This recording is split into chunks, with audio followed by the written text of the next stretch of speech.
Assalamualaikum warahmatullahi wabarakatuh.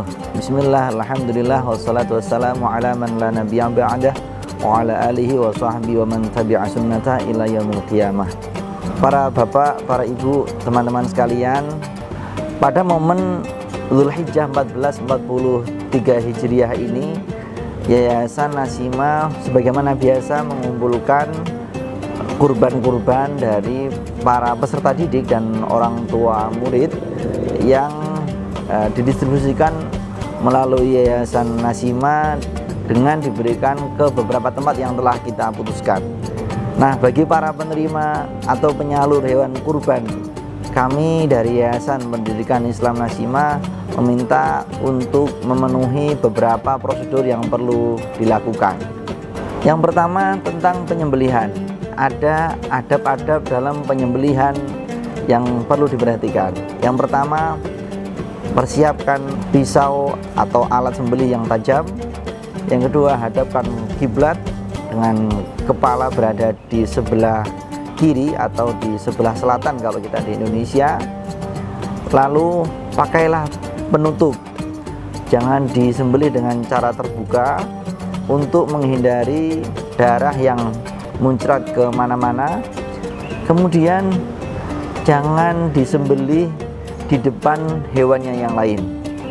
Usahakan untuk dijauhkan jaraknya sehingga mereka tidak menyaksikan temannya sendiri sedang disembelih. Ada berikutnya adalah untuk tidak merekam baik berbentuk foto ataupun video pada saat proses penyembelihan dan atau menyebarkannya ke media sosial. Sebisa mungkin penyembelihan tidak disaksikan oleh anak-anak di bawah 5 tahun. Hal ini penting supaya tidak ada adegan-adegan yang mereka tirukan yang kejadiannya bisa saja nanti akan fatal. Setelah kambing atau sapi tersembelih, tunggu sampai benar-benar mati. Jangan sampai dipotong-potong atau dikasih air panas supaya dapat dipastikan bahwa kematian hewan ini adalah kematian hasil sembelihan.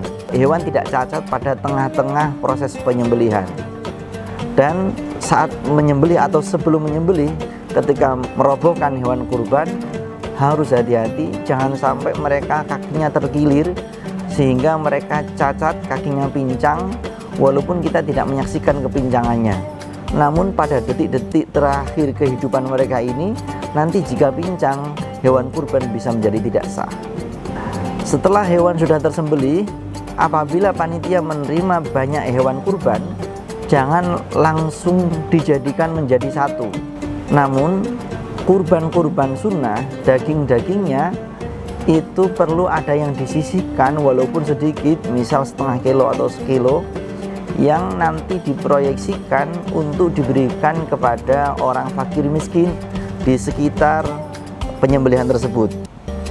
Nah, setelah disisihkan barang setengah kilo atau 1 kilo, selebihnya itu boleh dikumpulkan menjadi satu dan didistribusikan kepada siapapun, baik orang kaya atau orang miskin, orang yang jauh, orang yang dekat, semuanya diperbolehkan. Namun dari setengah kilo atau 1 kilo tadi harus didistribusikan kepada orang miskin sekitar dan didistribusikannya dalam keadaan daging segar dan mentah. Jadi setengah kilo misalnya itu adalah daging minimal yang segar, tidak boleh setengah kilo campur dengan kulit. Apabila lebih dari itu, maka minimal setengah kilo daging, selebihnya boleh ditambahin tulang dan kulit. Lebih banyak lebih bagus. Berikutnya, dilarang menjual kulit atau kepala atau apapun dari hewan kurban. Rasulullah SAW bersabda, "Man ba'a jilda udhiyatih fala udhiyatalah." Barang siapa yang menjual kulit kurbannya, maka dia tidak dianggap sebagai berkurban. Para ulama menjelaskan, ay la yahsulu lahu at-thawab, artinya tidak mendapatkan pahala berkurban, hanya mendapatkan pahala sedekah kambing biasa yang sebagaimana kalau kita sembelih di luar hari raya.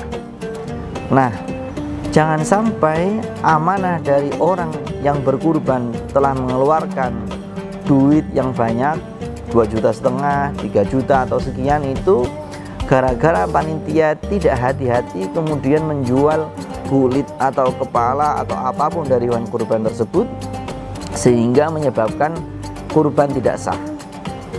Apabila kulit ini tidak ada yang mau menerima karena susah cara perawatannya, maka caranya yang diperbolehkan oleh agama adalah kulit ini diberikan kepada orang fakir miskin, lalu orang fakir miskin tersebut boleh menjualnya. Kalau diberikan kepada orang yang kaya, mereka tidak boleh menjualnya. Orang kaya hanya boleh mengkonsumsi daging kurban atau mendistribusikannya lagi kepada orang lain tanpa diperbolehkan menjualnya kembali. Apabila orang miskin yang mendapatkan kulit tersebut ternyata tidak mampu menjualnya, panitia boleh menawarkan untuk ikut menjualkan, namun nanti hasil penjualannya merupakan hak 100% orang miskin tersebut, bukan haknya panitia, bukan haknya masjid. Lalu bagaimana kalau kulit atau kepala ini dijadikan sebagai upah para penjagal? Maka itu sama dengan menjualnya. Misalnya tukang jagal standarnya misalnya 500, nanti dikasih honor 200.000, yang 300 nanti kulitnya saja. Maka ini sama dengan menjual kulit hewan kurban yang tidak diperbolehkan. Nah, bagaimana seumpama gajinya sudah penuh, 500.000 sudah sesuai standar tanpa ada akad di awal, namun kulitnya tetap diberikan kepada tukang jagal, maka hukumnya diperbolehkan. Namun tukang jagal ini perlu ditelaah lagi, dia kategori orang miskin atau orang kaya. Apabila mereka orang miskin, maka mereka boleh menjualnya kembali. Apabila mereka orang kaya, maka mereka boleh menerima, boleh mendistribusikan ulang, namun tidak boleh menjualnya kembali. Begitu pula apabila hewan kurban ini mempunyai banyak tulang-tulang yang tidak bisa diterimakan oleh masyarakat, maka boleh diberikan kepada tukang bakso. Tukang bakso boleh, namun tukang bakso yang boleh menjualnya sebagai istilah kita tetelan, sebagai kaldu, hanya tukang bakso yang mempunyai kategori miskin, karena itu sama dengan mereka menjualnya lagi. Kalau mereka kategorinya miskin, maka boleh. Jika mereka kategorinya orang kaya, maka tidak boleh. Sehingga tulang-tulang ini kalau paling aman adalah tetap didistribusikan, walaupun sedikit-sedikit itu dimasukkan ke kantong-kantong daging, sehingga tetap terdistribusikan kepada masyarakat, sehingga panitia tidak mempunyai resiko. Lalu bagaimana jika ada hewan kurban yang didistribusikan kepada masyarakat dalam keadaan sudah matang, sudah dimasak, sudah dijadikan kornet, maka hukumnya diperbolehkan. Namun harus ada yang disisihkan dari itu. Setiap hewan kurbannya adalah bagiannya orang miskin.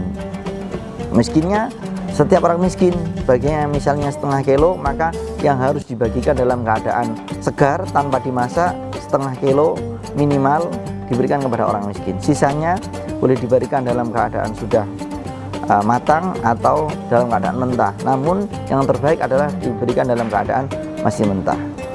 Jadi kesimpulannya, kurban sunnah adalah kurban yang pendistribusian dagingnya itu boleh didistribusikan secara bebas, kecuali sedikit yang harus diberikan kepada orang fakir miskin setempat, tempat di daerah mana kambing tersebut atau sapi tersebut disembelih.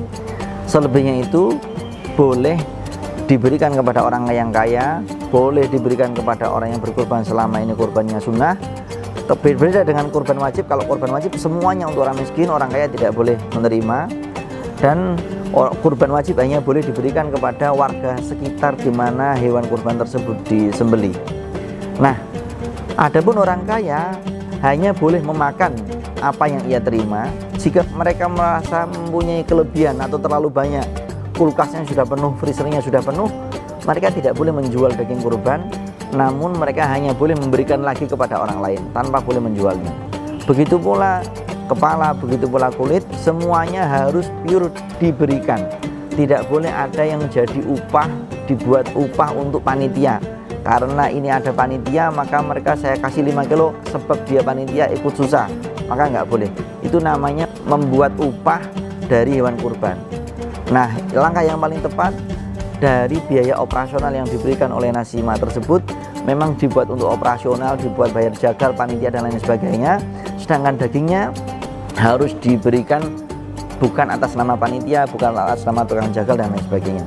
Demikian penjelasan singkat tentang aturan hewan kurban. Semoga bisa dijaga amanah ini yang dititipkan kepada Yayasan Nasima dan dipercayakan kepada Anda semua.